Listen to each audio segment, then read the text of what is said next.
no Brasil, a gente tem que sempre perguntar aquilo que o Cazuza perguntava lá atrás, né? Qual é o teu negócio, o nome do teu sócio? Qual é o nome do sócio do Brasil? O Ciro diz que é a dupla da JF. Lula editou a medida provisória 2 dias depois que os irmãos Batista compraram, chocando o mercado. Havia 12 termoelétricas à venda na Amazônia, todas micadas. E fazia meses que essas termoelétricas estavam ofertadas no mercado, ninguém queria comprar. De repente, não mais do que de repente, Joesley e Wesley Batista, os notórios irmãos Batista da JBS, corruptores profissionais da vida republicana, ex-vida republicana brasileira, compram as 7. Lá vou eu investigar. Aliás, uma jornalista do Globo, eu não estou lembrando o nome aqui, mas Malu via Gaspar. ela, Malu Gaspar publicou isto. Então, repare, eles compraram.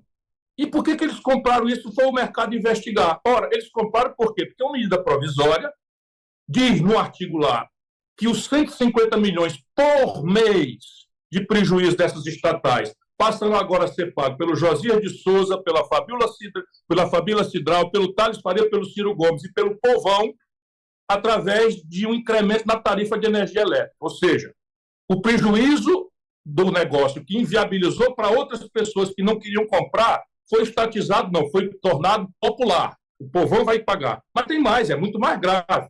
9 bilhões de reais é o passivo da Amazônia Energia, da Amazonas Energia. E a medida provisória, meio que especulando sobre o futuro, talvez eu tenha melado essa negociata, ou não, tal é o cinismo, diz lá no artigo que, em hipótese, sim, o Lula manda, a Amazonas Energia está quebrada.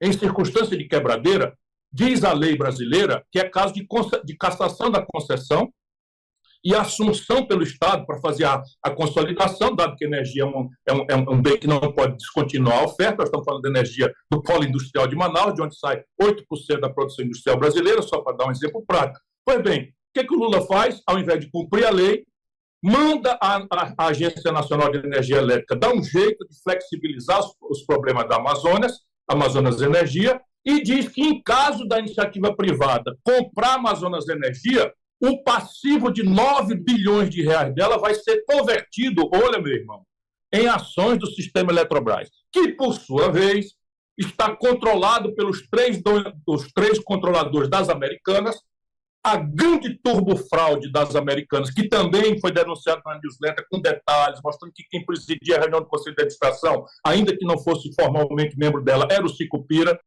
Ciro Gomes está chateado. Está chateado por causa do retorno dos que não foram. Afinal de contas, o Joesley e o Wesley estão voltando ou nunca foram? Essa é a pergunta. O seguinte, eles protagonizaram realmente aqui um dos maiores escândalos, né, de corrupção da história. Vamos lembrar, tem um videozinho aí, Arthur, antes do link, tem um videozinho da delação, só aquele trechinho da delação do Joesley, que ele fala dos 150 milhões. Tem aí à mão? Na fase do presidente Lula, depois a fase do presidente Dilma.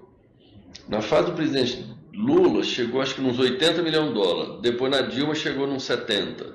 Ou ao contrário, 70 na do Lula, 80 no da Dilma. Na mesma conta. Eu abri duas contas, tudo conta então, minha. Essa conversa que você se entendeu com ele foi em que ano? 2009. 2009. Aí o governo Lula acabou em 2010. Quando acabou o governo Lula, tinha quanto na conta, você lembra? Então, é 70 ou 80? 70 ou 80. Eu acho que a do Lula, sim, a da época do Lula parou em 70 e a da época da Dilma parou em 80. Chegou em 80. E como é que foi o uso desses valores? Porque...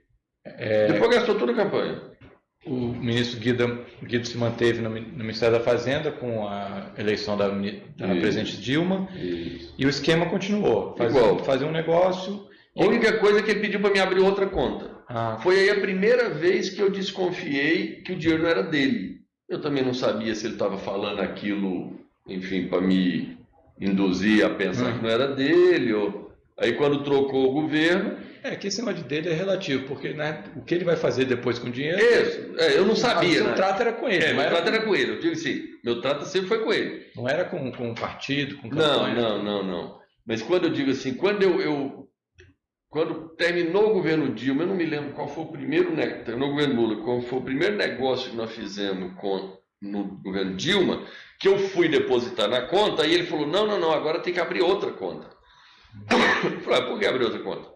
Ele falou, não, essa conta aqui, ela é da conta do Lula. Essa aqui tem que abrir uma para Dilma. Falou isso. Isso. Aí eu falei, Lula, Dilma, foi até onde eu fiz uma pergunta para ele. Eu falei, mas vem aqui, eles sabem disso? Curioso, né? O Lula sabe disso, a Dilma sabe? Ele falou, não, sabe sim, eu falo tudo para eles. Tanto é que sempre que eu ia lá no Ministério, sempre, não sei, mas, sei lá, quando passava um certo período, sei lá, 1 mês, 2, 3, eu sempre pedia para tirar um extrato e levava para o Guido. Para mostrar a continha e tal, não sei o quê. Aí ele pegava aquilo, dizia ele que ia mostrar para o Lula, ia mostrar para a Dilma. Ele ficava com aquele papel para... Não, eu abri outra conta. E começou a depositar lá? Passei a depositar lá e tal. E a antiga? Ficou com aquele dinheiro? Ficou lá com aquele dinheiro. Sempre que eu ia lá, eu levava os 2 extratos. Ele falou assim, isso aqui é do Lula. Esse aqui é da Dilma. Tá. Eu não me aprofundei se era do presidente Lula, ou se é do governo Lula, ou se é do governo Dilma. Em 2014 ele usou o quê dessas duas? Tudo. Das 2 contas? Acabou. Exatamente. Das 2 contas. Ele foi até acabar o dinheiro.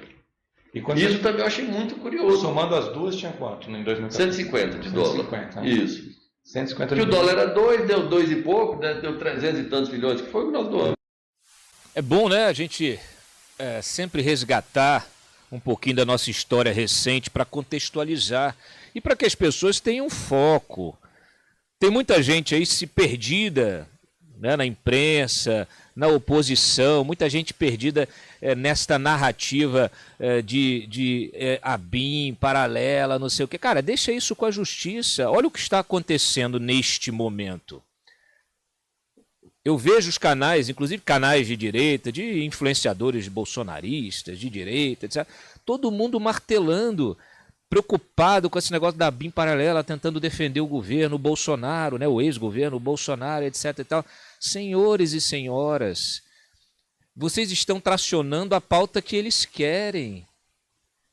Vocês estão tracionando a narrativa que está sendo imposta pelos veículos da SECOM, os veículos de comunicação da SECOM. Tem matérias importantes nesses veículos? Tem, mas não são a manchete. Não estão na dobra de cima dos jornais. Não estão nas primeiras páginas. Tem matérias importantes de jornalistas que continuam fazendo jornalismo nas brechas, mas vocês estão todos tracionando a narrativa que está sendo imposta. Eu pergunto, quem é o presidente da República hoje? É o Lula. O Bolsonaro já foi. Inclusive está respondendo a processo, tem direito a se defender. Essas investigações, elas já são recicladas, essas investigações de ABIN, de Receita. Imagina, a gente passou os 2 primeiros anos do governo Bolsonaro, 2 ou 3 governos, quase mais da metade do mandato do governo Bolsonaro, todo dia falando de rachadinha do Flávio. Rachadinha do Flávio. Sabe o que aconteceu? O judiciário arquivou a investigação. Eu ia fazer igual o Ciro Gomes, babacas.